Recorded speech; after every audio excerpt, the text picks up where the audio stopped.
If you want to watch super hit movie Caligula in English, then you must like this video. If you are visiting our channel for the first time, don't forget to subscribe to our channel, friends. In today's video, the movie we are going to talk about is called Caligula. We will talk about what this movie is and where you can watch it. All the interesting facts about this movie in today's video. I am going to tell you. I am also going to give you all the information on which OT platform or on which satellite channel you will get to watch this movie. Also, we will talk in detail about the Tech 5, Nickel Department, Music Department, Pre-Production, Filming, Post-Production, Budget, Box Office collection of this film. We will also talk about the story of this film. I request you friends to watch this video till the end, so let's start. Caligula. Italian. Caligula is a 1979 Italian-American erotic historical drama film about the rise and fall of controversial Roman Emperor Caligula. The film stars Malcolm McDowell in the title role, alongside Teresa and Savoy, Helen Mirren, Peter O'Toole, John Steiner, and John Gielgud. Original screenwriter Gore Vidal and film director Tinto Brass both disavowed the extensive changes to their contributions, with Brass dismissed prior to editing. Financier-producer Bob Guccione, founder of Penthouse magazine, engaged Giancarlo Louis to film post-production scenes featuring hardcore sex, significantly altering the film's tone and style. Initially released to Italian cinemas in 1979, then screened in America the following year, Caligula was met with legal issues and controversies over its violent and sexual content. Different abridged versions were released worldwide, while its uncut form remains banned in several countries. Despite a generally negative reception, the film has gained notoriety as a cult classic with significant merit for its political content and historical portrayal. A 178-minute ultimate cut, approved by McDowell and containing new footage not included in the theatrical release, premiered at the Cannes Film Festival in 2023, receiving more favorable reviews from critics. Plot. Caligula is the young heir to the throne of his great-uncle, Emperor Tiberius. One morning, a blackbird flies into his room. Caligula considers this a bad omen. Shortly afterward, one of the heads of the Praetorian Guard, Navius Sutorius Macro, tells Caligula that Tiberius demands his immediate presence at Capri, where the emperor lives with his close friend Nerva, Caligula's dim-witted uncle Claudius, and Caligula's cousin, Tiberius's grandson, Gemellus. Fearing assassination, Caligula is afraid to leave, but his sister and lover Drusilla persuades him to go. At Capri, Caligula finds that Tiberius has become depraved, showing signs of advanced venereal diseases, and embittered with Rome and politics. Tiberius enjoys swimming with naked youths and watching degrading sex shows that include deformed people and animals. Caligula observes with fascination and horror. Tensions rise when Tiberius tries to poison Caligula in front of Gemellus. Nerva commits suicide, and Caligula tries to kill Tiberius but loses his nerve. Proving his loyalty to Caligula, Macro kills Tiberius instead with Gemellus as a witness. After Tiberius's death and burial, Caligula is proclaimed the new emperor, then proclaims Drusilla as his equal, to the apparent disgust of the Roman Senate. Drusilla, fearful of Macro's influence, persuades Caligula to get rid of him. Caligula sets up a mock trial in which Gemellus is intimidated into testifying that Macro murdered Tiberius, then has Macro's wife Ennia banished from Rome. After Macro is executed in a gruesome public game, Caligula appoints Tiberius's former advisor Longinus as his personal assistant, while pronouncing the docile Senator Caria as the new head of the Praetorian Guard. Drusilla tries to find Caligula a wife among the priestesses of the goddess Isis, the cult they secretly practice. Caligula wants to marry Drusilla, but she insists they cannot marry because she is his sister. Instead, Caligula marries Caesonia, a priestess and notorious courtesan, after she bears him an heir.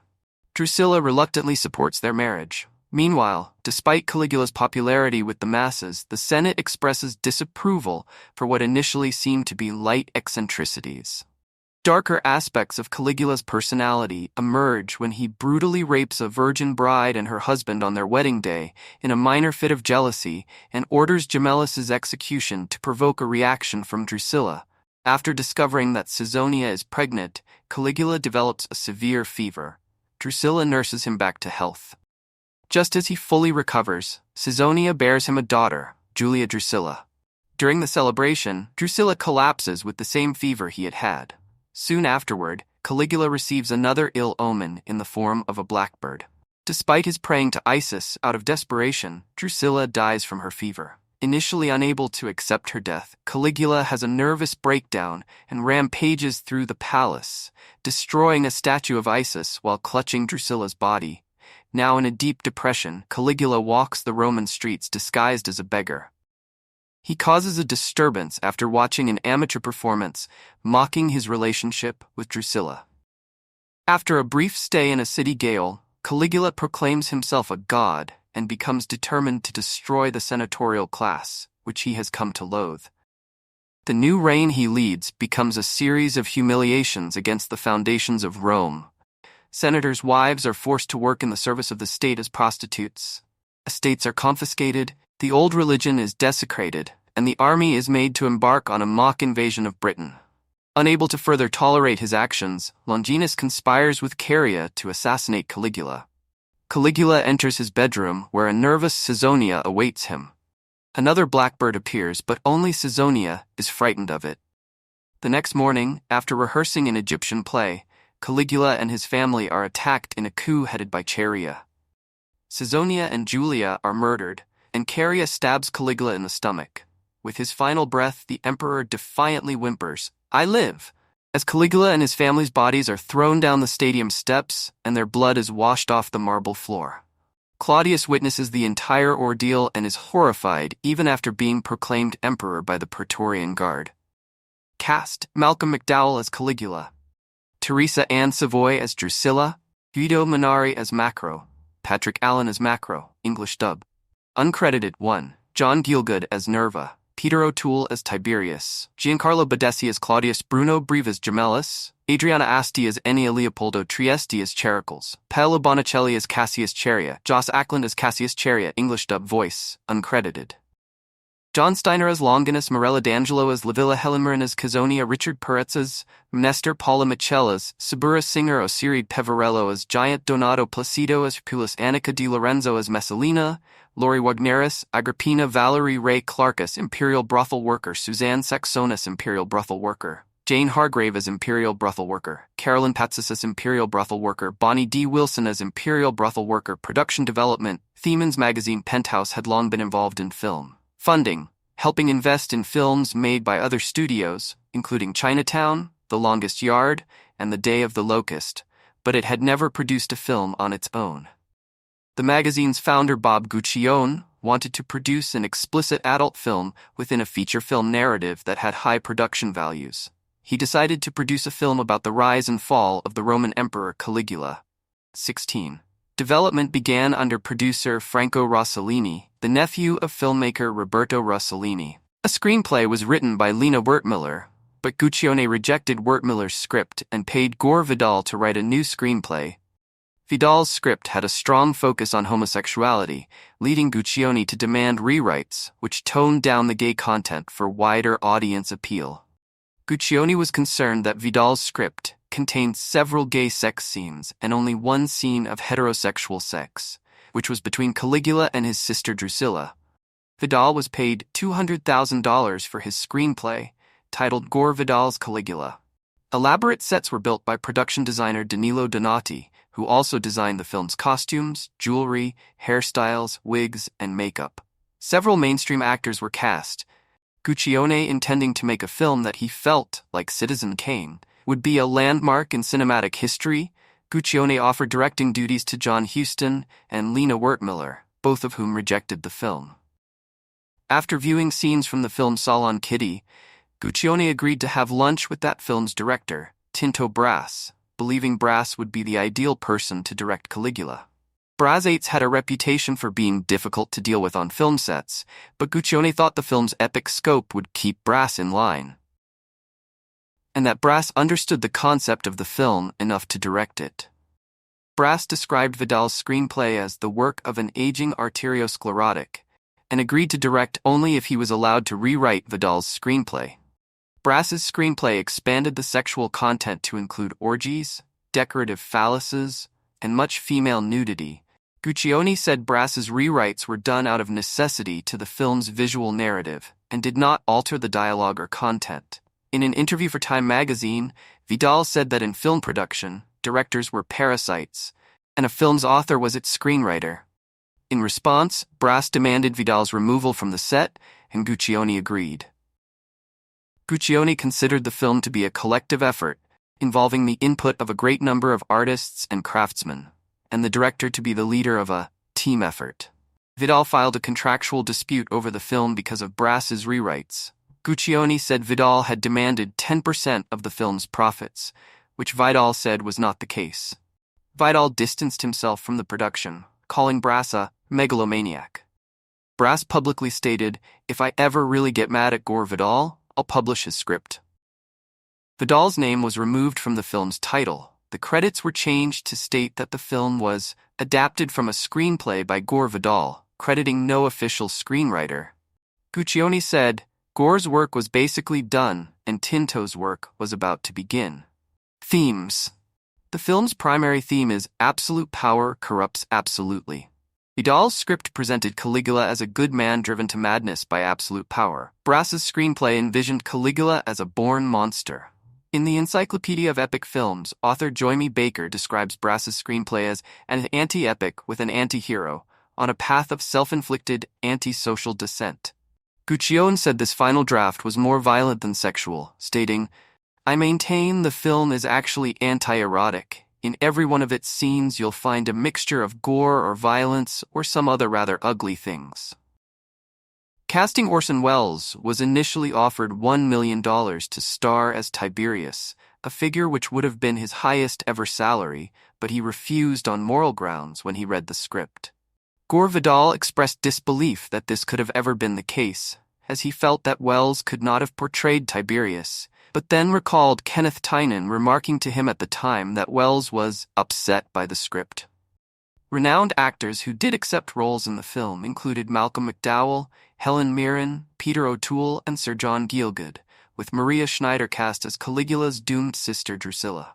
Schneider became uncomfortable with appearing nude and in sexual scenes, and left the production, to be replaced by Teresa Ann Savoy, with whom Brass had previously worked on Salon Kitty. Schneider had also apparently angered Brass by sewing up the open tunics she was supposed to wear on camera. Gielgud was also offered the role of Tiberius, which he declined, as he felt Vidal's script was pornographic. But he later accepted the shorter role of Nerva. Director Tinto Brass cast his own acquaintances as senators and noblemen, including ex-convicts, thieves, and anarchists. Guccione cast penthouse pets as female extras in sexual scenes. Filming principal photography began in 1976 in Rome.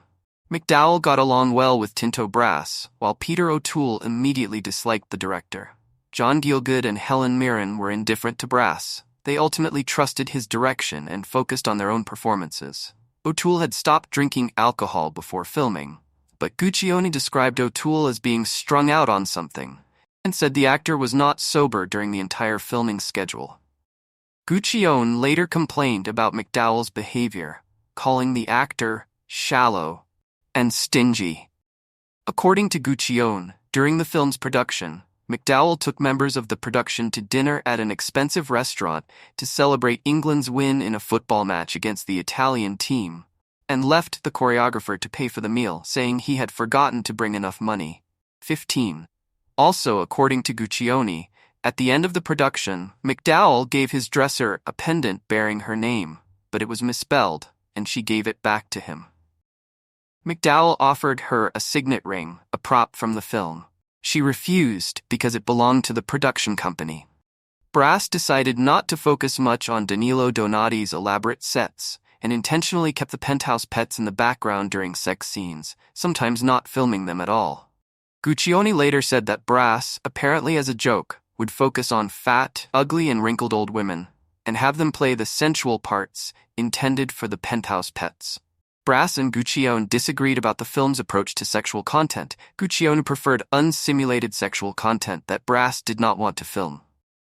Post-production. Filming concluded on the 24th of December 1976.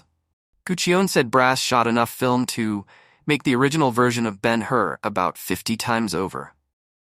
Brass started editing the film but was not allowed to continue after he had edited approximately the first hour of it. His rough cut was disassembled, and the film was edited by several editors, changing its tone and structure significantly by removing and rearranging many scenes, using different takes, a slower editing style, and music other than Brass intended. A few weeks after filming had concluded, Guccione and Giancarlo Louis returned to Rome along with several penthouse pets. Guccione and Louis hired a skeleton crew, snuck back into the studios at night, raided the prop room, and shot a number of hardcore sex scenes to be edited into the film. The new unsimulated sex scenes included penthouse pets Annika Di Lorenzo and Lori Wagner, who appeared as supporting characters in Brass's original footage. Both performed a lesbian scene together. Brass ultimately disowned the film as a result, and the credits only list principal photography by Tinto Brass. Although there were a number of editors on the film, their names were not credited. Instead, the credit, editing by the production, is given during the opening credits. As it was intended for an international release, the film was shot entirely in English. It was shot with sound, but there was so much noise at the studios that the main English-speaking actors had to re-record many of their lines later. 33. However, as many of the supporting actresses were Italian, their lines needed to be dubbed in English by other performers. Peter O'Toole was reluctant to re-record his English dialogue. He avoided the film's producers, though they eventually tracked him down to Canada, where they dragged him in front of a mic to record his dialogue. After production ended, O'Toole expressed his dislike of the film. Although, according to Guccione, he had not even seen the rushes and doubted that it would ever be released. Caligula spent so much time in post-production that the film's co-producer Franco Rossellini feared that it would never be released. Rossellini then decided to make Caligula's expensive sets and costumes profitable by using them in Messalina, a sex comedy directed by Bruno Corbucci. That film was released in Italy in 1977, 2 years before Caligula could be shown to the public. In some territories, it was released after Caligula and falsely marketed as its sequel. Annika Di Lorenzo as the title character and Lori Wagner both reprised their roles from Caligula in Corbucci's film. Danilo Donati's sets and costumes were reused without his permission. Soundtrack. The film was scored by Bruno Nicolai under the name Paul Clemente. According to Christopher Spencer, the score is gloriously dramatic, capturing both the decadent atmosphere of ancient Rome and the twisted tragedy of its true story. The score also featured music by Aram Khachaturian from Spartacus and Sergei Prokofiev from Romeo and Juliet. In November 1980, Guccione formed Penthouse Records to release a double album soundtrack to Caligula. The album featured Nicolai's score and 2 versions, one in a disco style of the love theme We Are One, which did not appear in the film. The film was scored by Bruno Nicolai under the name Paul Clement. According to Christopher Spencer, the score is gloriously dramatic, capturing both the decadent atmosphere of ancient Rome and the twisted tragedy of its true story. The score also featured music by Aram Khachaturian from Spartacus and Sergei Prokofiev from Romeo and Juliet.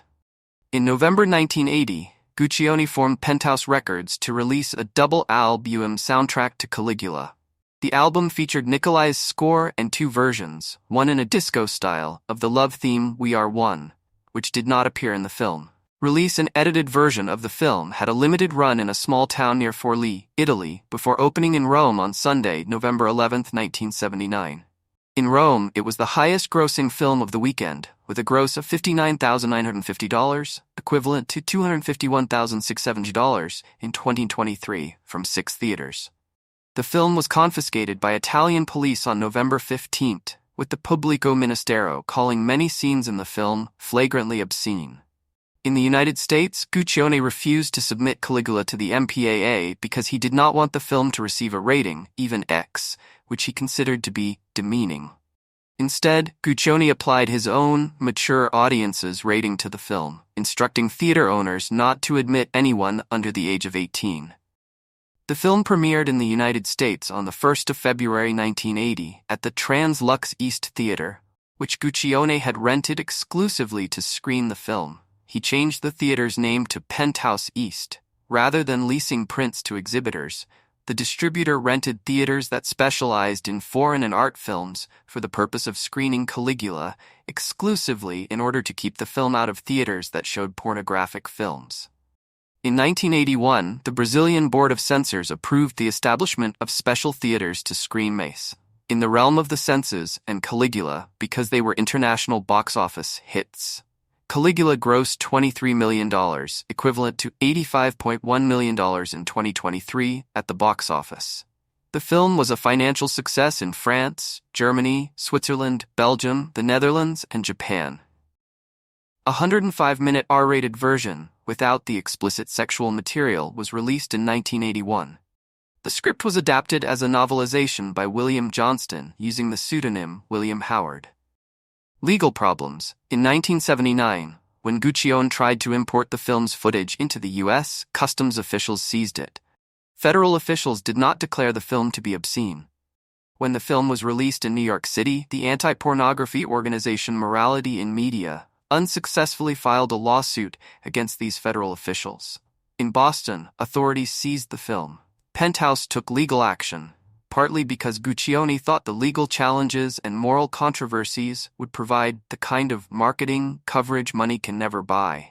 Penthouse won the case when a Boston municipal court ruled that Caligula had passed the Miller test and was not obscene.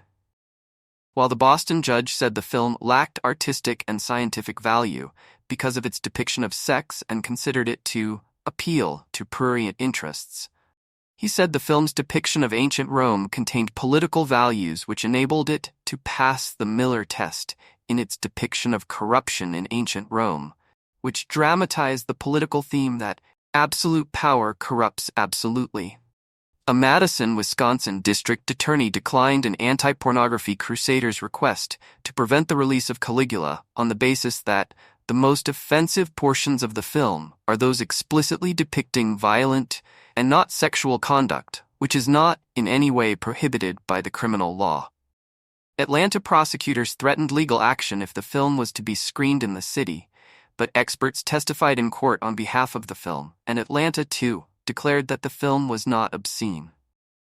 Citizens for Decency Through Law, a private watchdog group that protested against films that it deemed immoral, sought to prevent the film's exhibition in Fairlawn, Ohio, on the grounds that it would be a public nuisance, leading Penthouse to withdraw the film from exhibition there to avoid another trial. CDL's lawyer advised against attempting to prosecute Penthouse for obscenity and instead recommended a civil proceeding because the film would not be placed against the Miller test. The Penthouse attorney described the Fairlawn events as being driven by conservative morality, reinforced by Ronald Reagan's presidential victory, stating, apparently these extremists have interpreted a change by the administration to mean a clarion call for a mandate to shackle the public's mind again. The uncut film was granted a certificate by the British Board of Film Classification in 2008. The film was banned in Australia, where it continued to be banned in its uncut form until 2021. In 1981, Anneka Di Lorenzo, who played Messalina, sued Guccione, claiming sexual harassment. In 1990, after protracted litigation, a New York state court awarded her $60,000 in compensatory damages and $4 million in punitive damages. On appeal, the court vacated the award, ruling that punitive damages were not allowed by the law governing the case. Caligula received generally negative reviews. Roger Ebert gave it 0 stars, calling it sickening, utterly worthless, shameful trash. Ebert wrote, "In the 2 hours of this film that I saw, there were no scenes of joy, natural pleasure, or good sensual cheer. There was, instead, a nauseating excursion into base and sad fantasies." It was one of the few films Ebert ever walked out of. He walked out 2 hours into its 170-minute length after feeling disgusted and unspeakably depressed. He and Gene Siskel selected the film as one of their Dogs of the Year in a 1980 episode of Sneak Previews. Hank Werba of Variety described the film as a moral holocaust in his review. Rex Reed called Caligula a trough of rotten swill. Jay Scott, reviewing Caligula for the Globe and Mail, said, "Caligula doesn't really work on any level. Scott unfavorably compared Caligula within the realm of the senses, describing the latter film as a better treatment of extreme sexuality. Scott's review went on to say, Rome would seem to be at least as fecund a territory for the cinematic exploration of sex, death, and money as pre-war Japan. But what's missing from Caligula, which is rife with all three, is any connective tissue, also any point of view, any thought, any meaning. Scott concluded his review by claiming the whole film's production was a boondoggle of landmark proportions. New York critic David Denby described the film as an infinitely degraded version of Fellini's Satyricon. Tom Milne, Monthly Film Bulletin, stated that the film was by no means so awesomely bad as most critics have been pleased to report, but pretty bad all the same, and found the film to be notable chiefly for the accuracy with which it reflects Caligula's anonymity, legacy. Several films were released in the following years as attempts to cash in on Caligula's reputation, including Caligula and Messalina, 1981, directed by Bruno Mattei, and Caligula, The Untold Story, 1982, directed by Joe D'Amato. Like Caligula, D'Amato's film exists in several softcore and hardcore versions. In 1985, the hardcore version of Caligula was broadcast in France on Canal+, making it the first film with unsimulated sex scenes ever shown on French television. The film, which had been broadcast as a test, became the starting point of Canal+'s tradition of showing one pornographic film at midnight every month. Caligula continued to garner negative reception long after its release. On the review aggregator website Rotten Tomatoes, 21% of 33 critics' reviews are positive, with an average rating of 3.8/10. The website's consensus reads, endlessly perverse and indulgent, Caligula throws in hardcore sex every time the plot threatens to get interesting. 62. Writers for the Hamilton Spectator and St. Louis Post-Dispatch said Caligula was one of the worst films they'd seen. 64. Writing for the AV Club, Keith Phipps said, as a one-of-a-kind marriage of the historical epic and the porn film, Caligula deserves a look, but it might be better to let Guccione's savagely unpleasant folly fade into the century that spawned it. Leslie Halliwell said Caligula was a vile curiosity of interest chiefly to sadomasochists. 66. Time Out London called it a dreary shambles. Positive criticism of the film came from Movie Hole reviewer Clint Morris, who awarded it 3 stars out of 5, calling it classic in the coolest sense of the word. 62. New Times critic Gregory Weinkauf gave the film 3 out of 5, calling it kinda dumb and tacky, but at least it's a real movie. 62.